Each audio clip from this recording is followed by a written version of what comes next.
Pawar madam, इनका मैं थोड़े से मैं आपको परिचय देना चाहती हूँ।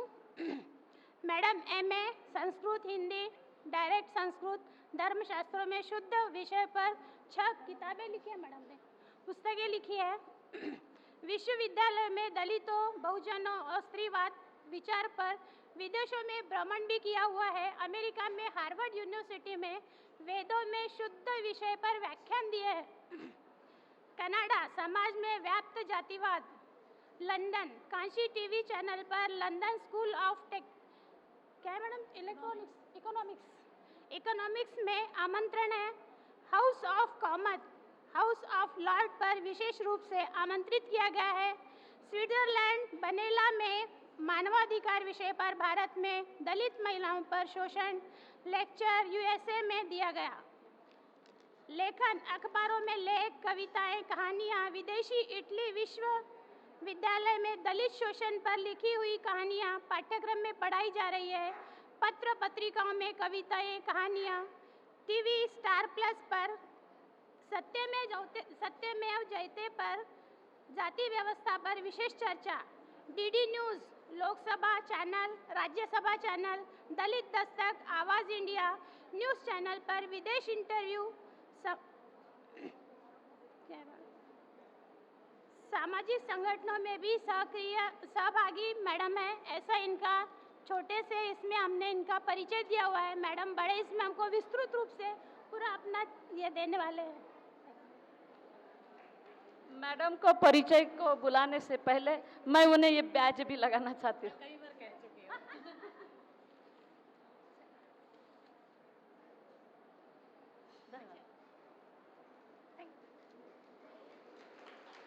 सर्वप्रथम विश्व को शांति का उपदेश देने वाले महामानव गौतम बुद्ध की वंदना करते हुए सावित्रीबाई फूले जी को, रमाबाई अंबेडकर जी को, ज्योतिबा फूले जी को, सारे संत महात्मा जिन्होंने समाज में समानता स्थापित करने के लिए अपने जीवन को कुर्बान किया, उनको सबको मेरा नमन है। इस कार्यक्रम की अध्यक्षता कर रहे भंते चंद्र कीर्ति जी, जिन्होंने मुझे यहाँ सबके बीच में आमंत्रित किया है बुलाने के लिए, मैं आभार व्यक्त करती हूँ। मंचासीन और भाई और बहनों, अपने व्याख्यान देने से पहले अपने व्याख्यान की शुरुआत मैं एक छोटी सी कविता से करना चाहूँगी, क्योंकि आपके जो परिचय दिया उन्होंने भी लिखा है कि मैं लेखिका हूँ, लिखती हूँ। हे ईश्वर, तेरे सत्य और सच्चाई को अब मैं जान गई हूँ। हे ईश्वर, तेरे सत्य और सच्चाई को अब मैं जान गई हूँ, तेरी दलाली और कमीनेपन को भी। शुक्र है तू कहीं नहीं है, शुक्र है तू कहीं नहीं है, केवल धंधे का ट्रेंड नेम है, केवल धंधे का ट्रेंड नेम है। अगर सचमुच तू कहीं होता, अगर सचमुच तू कहीं होता तो मैं तुझे दिखाती, आकर देख कैसे रोती है अस्मत, आकर देख कैसे रोती है अस्मत। जिस तरह से हमने धिक्कार सहे, जिस तरह से हमने धिक्कार सहे, जालिमों के अत्याचार अनाचार सहे, भूख से तड़पते बाल सहे, सदियों का संताप सहे। अगर सचमुच तू कहीं होता, अगर सचमुच तू कहीं होता तो मैं तुझे दिखाती, आकर देख कैसे रोती है अस्मत, आकर देख कैसे रोती है अस्मत। मैं एक बार आपका धन्यवाद देते हुए बधाई दूंगी कि आप लोगों ने इतने अनुशासित रूप में यहाँ बैठकर सभी वक्ताओं की बातचीत सुनी। और मेरा ये एक तरह से विडंबना कहें कि मुझे मराठी नहीं आती, मैं संस्कृत पढ़ाती हूँ, तो क्योंकि संस्कृत पढ़ाती हूँ तो थोड़ा बहुत मराठी समझ लेती हूँ, लेकिन आप लोग एकदम लोकल मराठी बोल रहे हैं। मेरे वक्ताओं ने जो बोला तो मुझे कुछ नहीं समझ आया। हो सकता है जो वक्ता बोल चुके हों, भाषा की वजह से, भाषा के ज्ञान के अभाव की वजह से मैं उन्हीं बातों को रिपीट करूं। इसमें मेरी गलती नहीं होगी, मैं पहले ही आपसे माफ़ी मांग लेती हूं।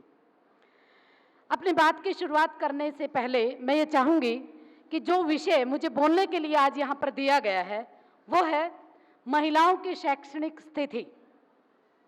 मैं अपनी बात की शुरुआत करते हुए ये भी जरूर कहना चाहूँगी कि ये जो विषय है, ये समाज में जो भी प्रचलित है, चाहे वह परंपरा के रूप में हो, चाहे वह समाज में व्याप्त मूल्य मान्यताओं के रूप में हो, चाहे वह कर्मकांड के रूप में हो, जो हमारी संस्कृति की, जो हमारी शैक्षणिक संस्थाएं हैं, उस संस्कृति जो समाज में जो व्याप्त है, जो आज के समय में व्याप्त है या जो पहले के समय में व्याप्त रही होगी, उन सब में हमारी जो शैक्षणिक स्थितियां हैं वो सब की सब प्रभावित होती हैं।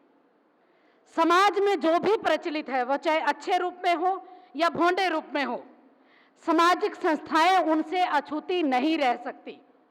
अगर मैं बात करूं शुरुआती दौर की, जब मानव की जो भी अस्तित्व रहा होगा, जो वैदिक पीरियड जो हम एक तरह से देखते हैं, उसमें भी क्योंकि वह संस्कृति ऐसी थी, व्यापक पूरा का पूरा जो समाज में जो आडंबर था, जो कर्मकांडी व्यवस्था थी, जो ब्राह्मणवादी व्यवस्था थी, जो श्रम में आश्रम की व्यवस्था थी, वो सारी की सारी आश्रम व्यवस्था उस समय के काल में जो शैक्षणिक संस्थाएं रही हैं उनको भी प्रभावित करती थी। मैं बात की शुरुआत करूं उन्हीं वैदिक परंपराओं से। जो विषय है आपका महिलाओं की शैक्षणिक स्थिति, शुरुआत वहीं से होती है। बुद्ध की वाणी में भी कहा गया है एक जगह पे, मैंने नहीं पढ़ा, उधार लेके बता रही हूँ, सच्चाई क्या है वो आप लोग ज्यादा विद्वान है, समझ सकते हैं, कि जो बुझा हुआ अंकुर होता है वह कभी भी अच्छा फल नहीं देता। ठीक उसी तरह जो वैदिक कर्मकांडी परंपरा थी, जो आश्रम व्यवस्था थी, आश्रम व्यवस्था का मेरा मतलब है नहीं श्रम न करने वाला, जो मजदूरी न करता हो, जो काम धंधा न करता हो, जो सिर्फ ठाले बिठाले बैठकर खाता हो, वह है आश्रम व्यवस्था। और एक हमारी दूसरी जो संस्कृति थी वह श्रमण की संस्कृति थी, जिसमें मनुष्य मेहनत मजदूरी करके मानवीय मूल्यों को स्थापित करते हुए समाज में रहता था। ये दो संस्कृतियां रही हैं, इनको बहुत अच्छी तरह समझने की जरूरत है। आगे बढ़ने से पहले मैं अपनी बात में एक बात और कहना चाहूंगी कि जो महाराष्ट्र के लोग हैं वो बहुत जागरूक हैं, बहुत कुछ आता है, और मैं बहुत कुछ सीखने के लिए भी उसी उम्मीद से आई थी, लेकिन सारा का सारा ज्ञान क्योंकि मराठी में था तो आधा अधूरा ज्ञान मिला मुझे। तो ये जो पूरा जो इस तरीके से जो बैठा हुआ अनुशासित जो समाज यहाँ बैठा है वो नॉर्थ इंडिया में ज़्यादा ज़रूरत है, क्योंकि हमारे यहाँ एक प्रचलन है। मैं बात अपनी पे वहीं पे पकड़ के रखूंगी, बीच में ये दृष्टांत देना मेरे लिए जरूरी है अपनी बात को आगे बढ़ाते हुए। हमारे यहाँ तो लंच के बाद प्रोग्राम होता ही नहीं, वक्ता वक्ता रह जाते हैं, ऑडियंस तो चली जाती है खाना खाने के तुरंत बाद। इसलिए हम लोग जैसे चला के करते हैं, हम खाना उस वक्त देते ही नहीं, जब समापन करना हो तभी देते हैं।